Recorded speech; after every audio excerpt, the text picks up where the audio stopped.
My name is Marcus Webb. I'm 62 years old and I've got maybe 6 months left to live. Stage 4 lung cancer, the kind that doesn't care how tough you think you are. For 28 years, I've carried a secret that's eaten me alive from the inside out. I was the search and rescue coordinator for Olympic National Forest from 1985 to 2003. 35 years in those woods, leading over 300 search operations, finding 47 missing persons. Some alive, most not. I've seen things that would break most people. Bodies torn apart by animals, remains scattered across miles of terrain, the aftermath of falls and exposure, and pure human stupidity. None of that prepared me for what I found in September of 1997. I saw what Bigfoot does with human bodies, and it's haunted every dream I've had since. But here's the thing, it's not what you think, not even close. The image that keeps me awake at night isn't horror. It's beauty, complexity, and a moral weight I was never meant to carry. I was told by federal agents to never speak of what I found. I signed documents with penalties that included prison time and fines that would have bankrupted me. They gave me $250,000 to stay quiet, to relocate, to pretend none of it happened. I took their money. I kept their secret. I watched marriages crumble, careers end, and families suffer without answers, all because I was too afraid to tell the truth. But I'm dying now, and some truths are too important to take to the grave. Walker deserves better than my silence. Those families deserve better. Maybe even those creatures deserve better than what we'd do to them if we knew. I don't know anymore. All I know is that I have to tell this story before there's no one left who can. This is what really happens to some of the people who vanish in our forests. This is the story I was ordered never to tell. The morning started ordinary enough. Day 4 of searching for Bradley Hammond, a 34-year-old experienced hiker who'd been missing for 6 days after setting out alone on the Green River Trail. We'd found his truck at the trailhead, registration current, nothing suggesting foul play. Just another case of someone underestimating the Olympic wilderness and paying for it. I was leading a team of 6 SAR volunteers, working our way up the valley in a standard grid pattern. The weather was turning, early fall chill settling in, temperatures dropping to the mid-40s at night. After 6 days without shelter, if Hammond was still alive, he wouldn't be for much longer. We all knew we were looking for a body, but you never say it out loud. You search like they're alive until you prove otherwise. At 7:23 a.m., I separated from the main team by maybe 200 yards. Still within radio range, but alone in the thick morning mist that reduced visibility to about 30 feet. The old-growth Douglas fir and western hemlock created a canopy so dense that even midday felt like twilight. Everything was damp, moss covering every surface, ferns chest-high, the smell of wet cedar and decay thick in the air. I was following what looked like drag marks in the moss when I found a torn piece of Bradley's orange jacket snagged on a branch. Standard tracking. I radioed it in, marked my position, and kept moving. That's when I heard it. The sound was unlike anything in my 12 years of SAR work. Deep, resonant, somewhere between a hum and a moan. Not animal, at least not any animal I knew, not human either, something else entirely. The hair on my neck stood up, that primal warning system we pretend we don't have anymore. Every instinct said, turn back, get to the team, don't investigate alone. I went forward anyway. The sound led me to a small clearing, maybe 40 feet across, where the morning light managed to break through the mist in pale shafts. I saw movement, a massive shape, dark against the fog. My first thought was bear. Black bears stand upright sometimes, and from a distance in poor visibility, you can mistake them for something else. But this thing moved laterally, fluid and deliberate, and I realized it was walking on 2 legs. I froze behind a fallen cedar log, perfect concealment about 60 feet from the clearing's center. My hand went to my radio, but I didn't call it in. Couldn't. Because what I was seeing made no sense. The creature was crouched over something on the ground, 8 feet tall, maybe more, with shoulders impossibly broad. had to be 4 feet across. Dark brown fur, almost black, matted and thick.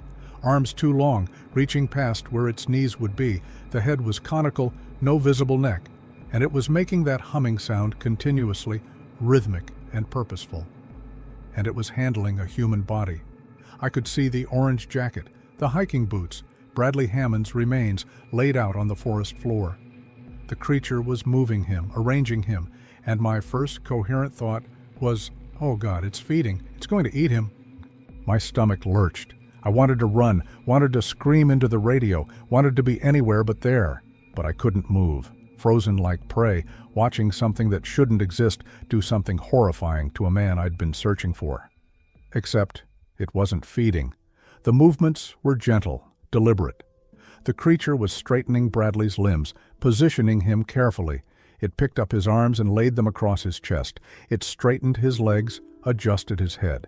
Then it started covering him with moss, ferns, small branches, arranging them in patterns, layering them with care. The humming never stopped. Constant, rhythmic, almost like singing. And the creature's movements weren't rushed or aggressive. They were tender, respectful. I'm a rational man. 35 years in law enforcement and search and rescue will beat the mysticism out of you pretty quick. But sitting there behind that log, watching this impossible thing perform what could only be described as a burial rite, something in my understanding of the world shifted permanently. I noted everything with the trained observation of a professional.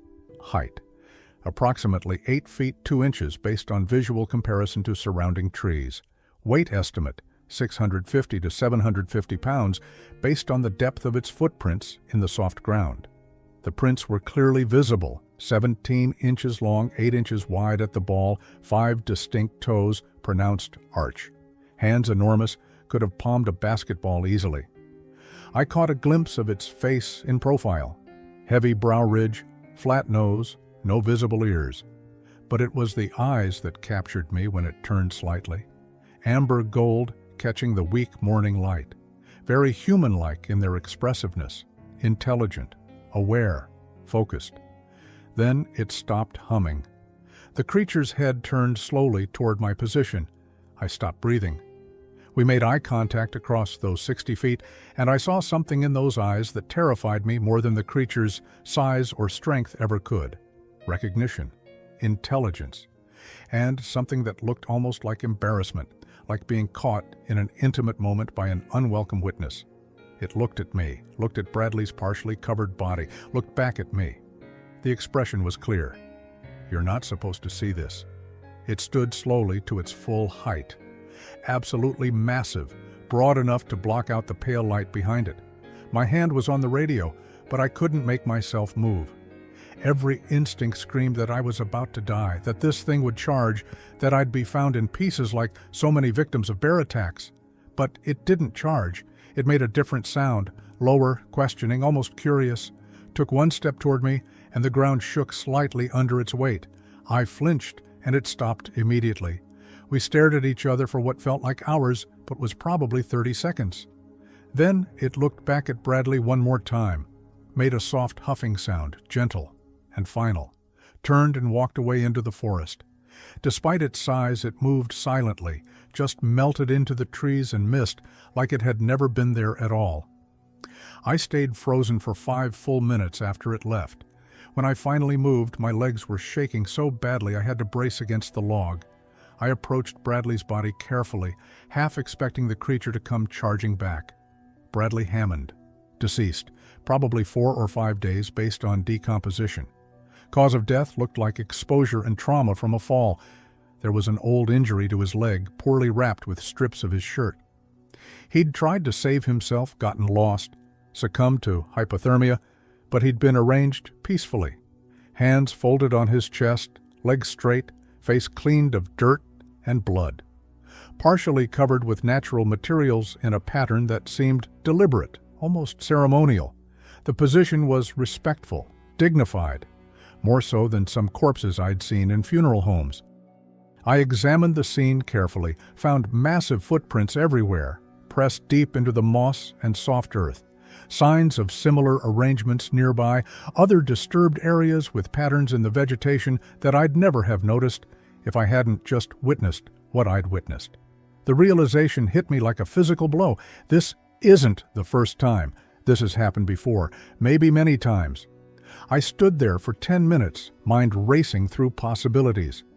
If I reported this, what would happen? Who would believe me? And if they did believe me, what would they do? Hunt it down? Capture it? Kill it? Those eyes, that intelligence, that careful, gentle handling of a dead man, it had no obligation to honor. I made a decision that would define the next 28 years of my life. I took photos of the footprints with my personal camera, made detailed notes in my pocket notebook, took a plaster cast of one clear print and hid it in my pack. Then I rearranged some of the natural covering to look more random, more like typical forest debris. I radioed the team. Found Hammond, deceased. Looks like exposure and fall trauma. No signs of unusual animal activity. The official report would say death by hypothermia, accidental fall, body scavenged by typical wildlife. Standard tragedy of underestimating the wilderness. I wrote it myself, filed it without amendment, and I said nothing about what I'd actually seen. Why? I've asked myself that question 10,000 times. Part of it was self-preservation, professional reputation, fear of being labeled crazy. Part was instinct that what I'd witnessed was private, sacred somehow, but mostly it was those eyes, too intelligent to be just an animal, too aware to be hunted like game. And that expression of being caught doing something meaningful, something the creature clearly didn't want witnessed. It felt like a violation to expose it. That night, I didn't sleep. Just lay in bed, seeing those amber eyes, hearing that humming, watching those massive hands arrange Bradley's body with such care. I kept thinking, what if it does this for all of them, all the ones we never find? I pulled every missing persons file from the last 10 years, 14 cases where bodies were never recovered, all in similar terrain, similar conditions, all experienced hikers who should have been found eventually. The pattern was there once you knew to look for it. Something was finding them first. Something was burying them. Something was performing a duty we'd failed at. And I just decided to help it stay hidden. I became obsessed. October through November of 1997, I spent every day off hiking back into areas where searches had been unsuccessful, looking for signs, arranged stones, cleared areas, those specific patterns in the moss and ferns. I found 3 sites that matched what I'd seen. One still had partial footprints before rain washed them out. Another had what looked like a cairn, stones deliberately stacked in a way that natural processes couldn't explain. I started carrying better camera equipment, kept a detailed journal, created maps cross-referencing suspected burial sites with missing persons cases, found 11 possible locations over 5 months, never told anyone. Not my wife, not my deputy rangers, not my closest friends. The secret grew inside me like a tumor. November 8, 1997, 6:42 a.m. I was at a suspected site 12 miles into the backcountry. Heavy fog, temperature hovering at 38 degrees, and I heard it again, that unmistakable humming. Every cell in my body screamed to leave, but I followed the sound. Carefully, quietly, moving like I'd been trained to track dangerous game. Different creature this time, or maybe the same one. I couldn't be certain. Slightly smaller, lighter brown coloring. Engaged in the same behavior, but with older remains. Mostly skeletal, scattered by animals and weather over what must have been months or years. The creature was collecting the bones methodically, placing them together in anatomical position, covering them with moss and stones. The humming continued throughout, that same rhythmic, purposeful sound. I watched from concealment for 20 minutes, documenting everything. When the creature finished, it didn't leave immediately. It sat nearby, just sat quietly for several minutes, head bowed, perfectly still. It was morning. I don't know how else to describe it. This massive, impossible creature sitting vigil over the remains of a human being it had just buried with ceremony and respect. The implication staggered me. This wasn't instinct or animal behavior. This was culture, death rites. These creatures had developed their own mortuary practices, and they were applying them to humans who died in their territory. When the creature finally stood and left, I waited 30 minutes before approaching. The burial site was clear, bones arranged properly, covered respectfully, personal effects placed carefully nearby. A wedding ring, a watch, a wallet, items left protected, not scattered or taken. They're making graves. They're burying our dead like we bury our own. Over the following months, I established a pattern, visiting the sites every few weeks, leaving offerings, food, tools, small items of respect, never attempting to track or follow the creatures, just establishing presence, showing that I meant no harm. Sometimes I saw them, usually I didn't, but the offerings were always taken, always acknowledged. In June of 1998, I found a gift left for me. A bundle of perfect arrowheads, ancient and incredibly valuable, placed on the flat rock where I usually left my offerings. The message was clear. We see you. We acknowledge you. You're accepted here. I wept when I found them. After 8 months of one-sided communication, of fear and uncertainty about whether I was doing the right thing, this simple gift felt like absolution. I began to understand their patterns. Burial sites were always near water, always in old-growth sections. Specific types of stones were used. Bodies were arranged facing east. Personal effects were protected but never taken, left for the dead to keep perhaps, or for us to find eventually. They had culture, a system of beliefs about death and respect for the dead. This wasn't mimicry or coincidence. This was sophisticated, intentional behavior, passed down through generations. And I was the only human who knew. The weight of that knowledge was crushing. My wife, Sarah, noticed the changes in me. Distance, preoccupation, nightmares I couldn't explain. She thought I was having an affair. I wish I had been. That would have been easier to confess. "You're different," she said one night. "You're gone even when you're here." "Where are you, Marcus?" "I can't explain," I told her, and I couldn't. How do you tell someone that you've been adopted into the death rituals of creatures that aren't supposed to exist? That you're spending your weekends helping bury human remains that should be reported to authorities? That you've made friends with something that could kill you without effort, but treats you with more trust than most humans ever had? We started sleeping in separate rooms. Then she moved out. By September 1999, divorce papers were filed. I let her go. Couldn't explain, couldn't fix it, couldn't choose differently. The creatures needed protection more than I needed marriage. At work, I maintained a professional mask, led search operations, found some bodies, didn't find others. When we didn't find them, I knew why. Sometimes I guided searches deliberately away from likely burial sites. The guilt compounded with every family that went without closure, but I told myself I was protecting something more important. Was I? I still don't know. The question tormented me through the late 90s and into the new millennium. By 2000, I began recognizing specific individuals. One creature appeared more frequently than others, distinctive white patch on its left shoulder, slightly smaller than the rest at around 7 to 8. More curious, less cautious, I started thinking of it as Walker in my private notes, though I never spoke the name aloud. Walker seemed to accept my presence most readily, would work on burial sites even when I was visible, though still maintaining distance. The trust between us grew slowly, carefully, built on 3 years of patient coexistence. Spring 2000 brought a close call. A private investigator hired by Bradley Hammond's family started reviewing my SAR reports, found inconsistencies in search patterns, questioned me directly about why certain areas hadn't been searched thoroughly. Terrain too dangerous, low probability area, I maintained. The lies were becoming easier, which terrified me more than the truth ever had. The investigator remained unsatisfied, but had no proof of anything. I avoided all the sites for 4 months, worried I'd led someone to them, worried I'd betrayed the creature's trust just by being careless. My personal life disintegrated further. Divorce finalized December 2000. I moved to a cabin near Quinault, isolated and alone. Work relationships suffered. I was seen as odd, antisocial, burned out. Dating was impossible. How do you explain this life to anyone?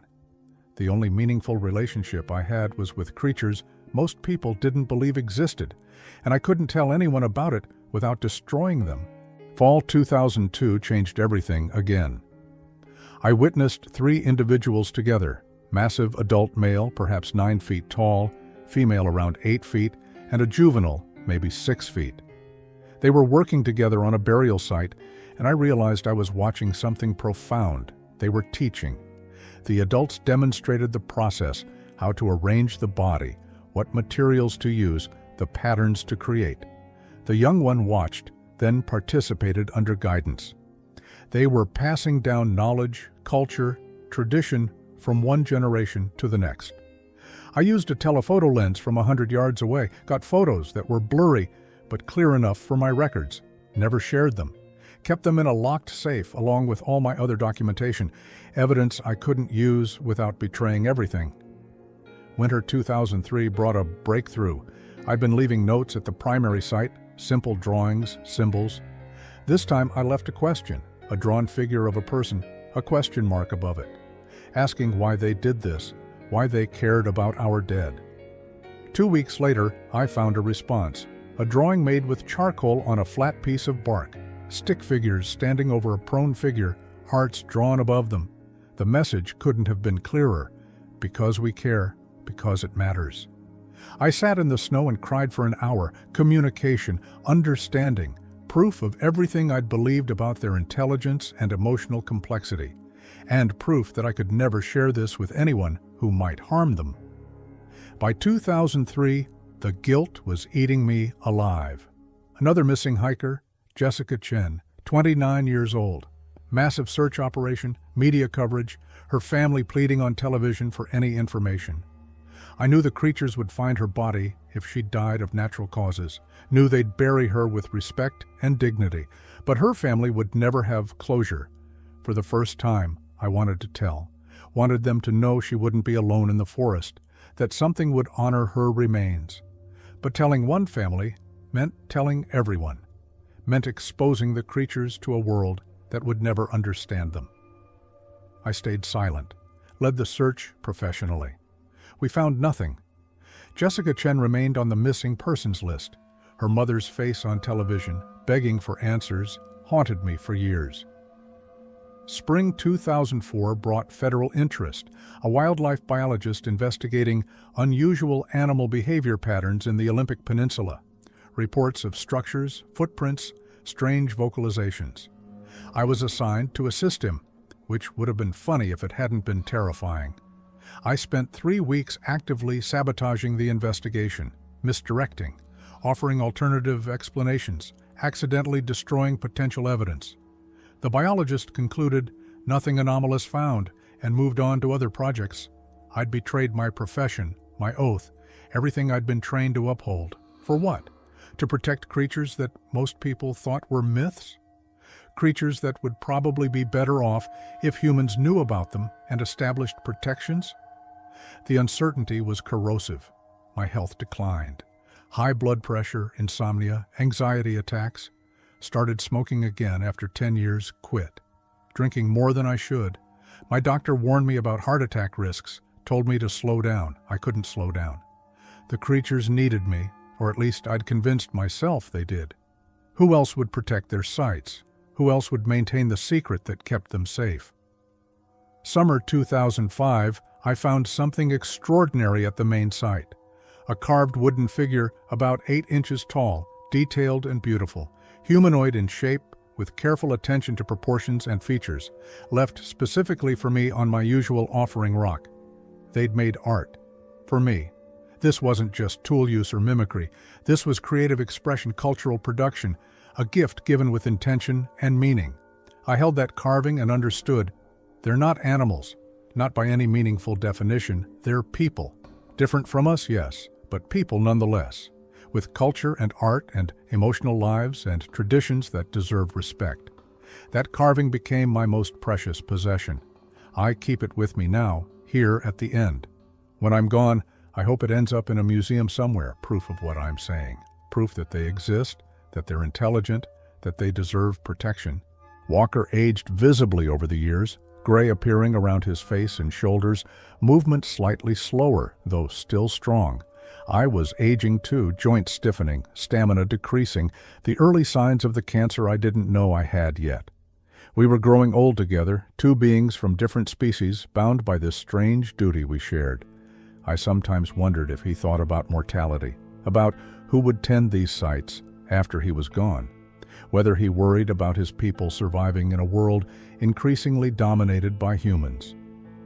Fall 2006, I accidentally left my field radio on at a site. Walker approached while it was playing a weather report. Instead of fleeing from the unknown device, he was fascinated, touched it gently, listened intently to the mechanical voice. Not afraid, curious, understanding it was communication technology, even if he didn't understand the words. Tool understander, technology comprehender. Every interaction revealed more complexity, more intelligence, and every revelation made my secret heavier. The world needed to know these beings existed, but knowledge would doom them. Winter 2007, I got severely ill. Pneumonia that landed me in the hospital for 10 days. Couldn't visit the sites for 6 weeks. Worried constantly about the creatures, worried they'd think I'd abandoned them. My first visit back, I found a massive pile of firewood stacked neatly near my cabin door. They knew where I lived. They'd understood I was sick. They'd brought me supplies for warmth. The emotional impact of that simple act broke something inside me. I wept like a child, alone in my cabin, surrounded by firewood placed by massive hands attached to beings that supposedly didn't exist. They cared about me. Not as a useful tool or a curiosity, they cared. September 2008 brought the first direct confrontation. 2 men in suits appeared at my ranger station. Federal Wildlife Investigation Unit, they said, showing badges I couldn't verify. They had photos, footprints, a blurry figure, thermal signatures. "You've been SAR coordinator here 23 years, one said. Ever seen anything unusual?" "Define unusual," I replied, keeping my voice steady. "You know what we're asking, Mr. Webb." "I've seen bears, elk, mountain lions, occasional wolf. That's it." They didn't believe me, but they had no proof of anything except my competence at my job. They left with a warning, "We'll be in touch." I knew the clock was ticking. Federal interest meant serious resources, surveillance technology, eventual discovery. If they found the creatures, they'd capture them for study. Government facilities, research programs, captivity that would kill them within months. I'd seen what happened to primates in captivity when they couldn't adapt. I started planning my retirement, my exit strategy. How to protect the sites after I was gone. How to ensure someone else knew enough to watch over them, but not enough to find them. By March 2009, I retired officially. Health concerns, I said. Partly true, my health was deteriorating from stress. Really, I needed more freedom to protect what mattered. Took a job as a freelance wilderness guide, which gave me legitimate reason to be in the forest constantly, without arousing suspicion. March 2011 brought a massive windstorm. Trees down everywhere, trails destroyed, the forest reshaped by violence. I hiked in immediately to check the burial sites, worried they'd been exposed or damaged. I found Walker at the primary site attempting to repair damage alone. Stones scattered, coverings blown away, the careful arrangement destroyed by wind and falling branches. He was working methodically, but struggling. The damage was extensive. I helped. Didn't think about it, just started working alongside him. First, direct cooperation after 13 years of careful distance. We rebuilt the burial mound together over 3 hours, working side by side, not speaking because we didn't need to. When we finished, Walker sat heavily on a log.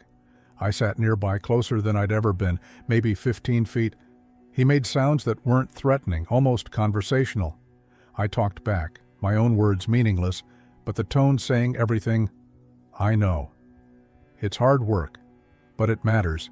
We did good. Walker's expression, and I swear I'm not anthropomorphizing, was gratitude. He touched his own chest, then pointed at me. Thank you. Clear as day. I returned the gesture. We sat in companionable silence for 30 minutes. Two beings resting after shared labor, comfortable in each other's presence. That was the moment I stopped being an observer and became a participant, part of their community, accepted fully. Summer 2013. Documentary crew investigating Olympic National Forest mysteries, interviewing locals about unexplained phenomena. They interviewed me about missing persons cases. Any cases that seemed unusual? Unexplained? They're all unusual, I said carefully. The forest doesn't give up its dead easily. They wanted me to guide them to specific areas, near burial sites. I refused. They went anyway with a different guide. I had to do preemptive cleanup of 2 sites, removing obvious evidence, destroying what I'd protected for 15 years. The documentary aired with no hard evidence, but speculation and rumors intensified.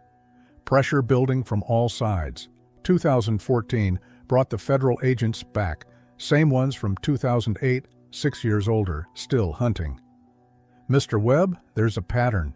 Bodies never found in specific areas you've been documented visiting frequently. I'm a retired SAR coordinator, I said. I visit sites to reflect on those we couldn't save. Honor them in my own way. Very noble. We'd like to install monitoring equipment in some areas. For wildlife research, they were hunting, using sophisticated technology to find thermal signatures, movement patterns. They'd find the creatures eventually. It was only a matter of time. I left warning markers at all the primary sites, red cloth strips, unusual stone patterns, universal danger signals. The creatures understood. Sightings dropped to 0, sites apparently abandoned. I was terrified I'd driven them away forever. Winter 2015, 8 months after the warning. I was at my cabin, depressed and isolated. Heavy snow, temperature hovering at 18 degrees. Then a knock on my door, deep, heavy, boom. I opened it to find Walker standing there. First time any creature had approached my home directly. He made urgent sounds, beckoning gestures, wanted me to follow. I followed him 3 miles through deep snow to a new burial site. Recent death, a hiker I recognized from search reports filed 2 days prior. Walker couldn't complete the burial alone. The ground was too frozen, the snow too deep. He was asking for help, trusting me completely, needing me. We buried the man together. First time I fully participated in the ritual rather than just observing. I hummed along with Walker's sounds, helped arrange the body, placed stones with intention and respect. It felt sacred, profound, right. When we finished, Walker sat beside me, actually beside me, maybe 3 feet away. Closer than he'd ever been. We were partners now, true partners in this strange duty. By 2017, I estimated 8 to 12 individuals in the region. Multiple family groups, some I recognized, some I didn't. Population small but stable. Burial practices shared by all, clear evidence of cultural transmission across the entire population. Walker was elderly now, moving slowly, tiring easily. We worked together regularly. Other creatures accepted my presence, sometimes multiple individuals working a site while I observed or helped. I'd become part of their community in a way I'd never expected. 2018 brought another crisis. Timber company purchasing private land adjacent to national forest. Logging roads planned near 2 burial sites. Would expose everything. I bought the land myself using my entire retirement savings, $175,000 for 80 acres. Logged nothing, preserved it all. The creatures seemed to understand. I found more gifts, intricate carvings, perfect feathers, arrangements of wildflowers. Thank you, in the only language we shared. August 2019. 4 federal agents at my cabin with satellite imagery, thermal signatures, undeniable evidence something existed in the forest. We know, Mr. Webb. We want your cooperation. No, we can make your life very difficult. I'm an old man. Do your worst. Private conversation with the lead agent. Off the record, we don't want to hurt them. We want to protect them. Declare them endangered species. Legal protection. Protection from everyone but you, I said. You'll cage them, study them, destroy them through captivity. I've seen your protocols. October 2019. They came back with lawyers and an offer. $250,000 and immunity in exchange for cooperation. Limited observation, no capture. Sites remain undisturbed, help establish protected corridors. I negotiated hard. No tracking devices, no interference with burial practices. Sites permanently protected. They agreed. I signed. Took the money. Felt like I'd sold my soul. I shared locations of 3 minor sites, least used, least important. Withheld information about primary sites and Walker. Gave testimony about behavior patterns, provided carefully selected photos. Scientific team observed from distance, confirmed species exists, documented intelligence level. The deal kept them at bay, barely. Spring 2021, Walker was clearly failing. Movement labored, breathing heavy, still performing duties, but struggling. I helped more and more. Other creatures were present, supporting him. They cared for their elderly. Another mark of cultural complexity. November 2021. I found Walker at the primary site, lying peacefully, breathing shallow. 3 other creatures maintaining vigil. I sat with them through the night. Walker died at dawn. I wept openly while they prepared his body. They allowed me to help, laying him in the place he'd tended for decades, covering him with stones and moss and cedar boughs, performing ceremonies I'd watched him perform for humans countless times. My friend, my partner, my teacher, gone. The younger creature who'd been learning from Walker took over his duties. The cycle continued. But nothing was the same without Walker's presence. March 2024. Stage 4 lung cancer, 12 to 18 months at best. All those years of stress smoking catching up with me. Make it quick or make it count, I told the doctor. I started this documentation immediately. Walker was dead. I was dying. Time to tell the truth before it died with me. August 2025. My health deteriorating rapidly. Maybe 2 or 3 months left. Federal agents returning. We're moving forward with or without you. Full surveying planned tracking program. Potential relocation. Timeline, November 2025. Then Emily Rodriguez went missing. 23-year-old photography student on a solo hiking trip. Family desperate, media coverage heavy. I knew the creatures would find her body, bury her respectfully. But her family would never know what happened to their daughter. I faced an impossible choice. Protect the creature's secrecy or give families closure. Stay silent or go public. Watch the government hunt them down or try to force protection through exposure. I visited Emily's mother anonymously, saw her pain. She's my only child. I just need to know. I almost broke, almost told her everything. I researched deeper, hired investigators with the federal money, learned the government had known about these creatures since the 1970s, multiple specimens captured, studied, died in captivity within months. Evidence suppressed, deaths covered up, population estimates, only 50 to 80 individuals remain across the entire Pacific Northwest. Species endangered, possibly facing extinction.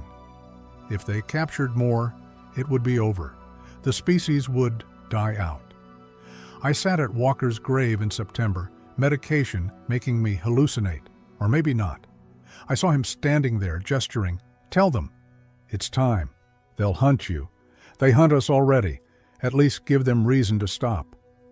I consulted the creatures one final time, left a message in stones, stayed overnight despite my weakness.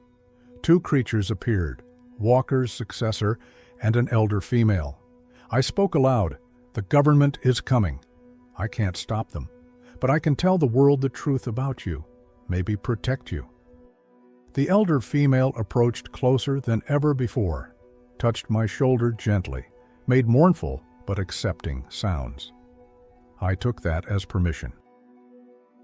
October 2025, Emily Rodriguez's body was found in one of my undisclosed sites, buried carefully, respectfully, evidence clear, not standard animal activity. Government investigators called immediately, plans for capture operation authorized within 30 days.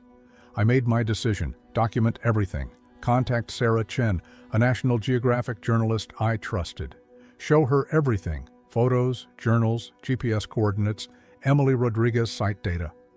October 30th, 2025. Sarah's reaction when I presented the evidence. This is real. My God, this is real. They bury our dead, I told her. They honor them. They're people, not animals, and the government is about to capture them. This will explode, she warned. Media circus, government denial, possible prosecution. I'm dead anyway. Might as well die having told the truth. November 1st to 8th, comprehensive documentation compiled, video interviews recorded, evidence authenticated, scientific consultants brought in, an anthropologist and a primatologist. Both confirmed, if authentic, this demonstrates sapient behavior. These would be persons under any meaningful definition. November 5th, federal agents showed up at hospice. You signed an NDA violation carries serious consequences. Sue me, I'll be dead before trial. They left with threats. I didn't care anymore. November 10th, 2025, I gave Sarah permission to publish. All materials released to multiple outlets simultaneously. Environmental organizations, scientific journals, major media. No taking it back now. Last night, I drove to Walker's grave one final time. 2 creatures present in the trees watching. I'm sorry if this brings you pain, I said. But maybe it brings protection too. Walker knew. Walker prepared me for this. Thank you for trusting me. They melted into the forest. I felt peace for the first time in 28 years. November 11th, 2025. Story breaks everywhere. Former SAR coordinator, Bigfoot buries human dead in sacred ritual. Evidence published. Scientific community reacting, government scrambling. The first 6 hours were chaos. Social media exploded, government issued denials, scientists debated. Emily Rodriguez's family released a statement. Whatever these beings are, they treated our daughter with dignity. They deserve protection, not persecution. Public sympathy shifted toward the creatures. Number sign, protect the forest giants, trended globally. I'm watching it all from hospice, oxygen tube in place, pain managed, but barely. Days left, maybe hours. But the truth is out. Walker's story is told. Maybe these creatures will survive. Maybe public attention will force protection instead of persecution. Or maybe I've doomed them. Time will tell. I'm 62 years old. 28 years ago, I saw something impossible, and it changed everything. Walker is gone, buried in the forest he protected. The creatures are in hiding now. I don't know if they'll ever return to the burial sites, at least not while humans are watching. Maybe I took that from them by going public. But the government was going to find them anyway. Satellite technology, thermal imaging, AI tracking. It was inevitable. At least now there's public support for protection. At least now their intelligence is recognized. At least now families know their loved ones weren't abandoned. Still, the guilt sits heavy. I betrayed a trust that took decades to build. Walker brought me into his world, and I exposed them all? If I could ask his forgiveness, would he give it? I want to believe yes. I want to believe he knew this day would come, that he prepared me for it. That vision of him told me to tell the truth, and I'm choosing to believe it was real. What did I sacrifice? My marriage, my career, my reputation. 28 years of peace of mind, normal human connection. But would I do it differently? Number, not one bit. Even knowing the cost, it was worth it. Every moment was worth it. Walker's legacy remains.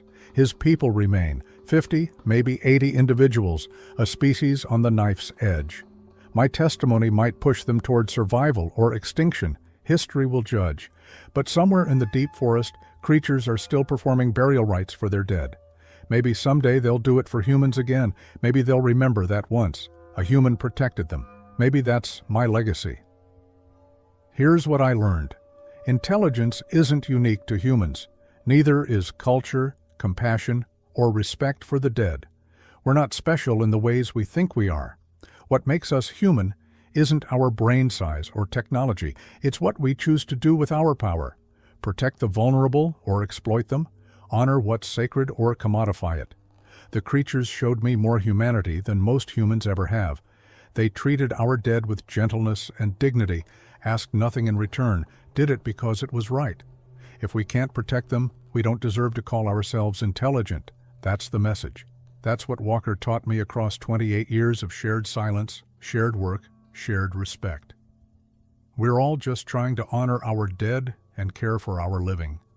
Species doesn't matter as much as we think. I hope they survive.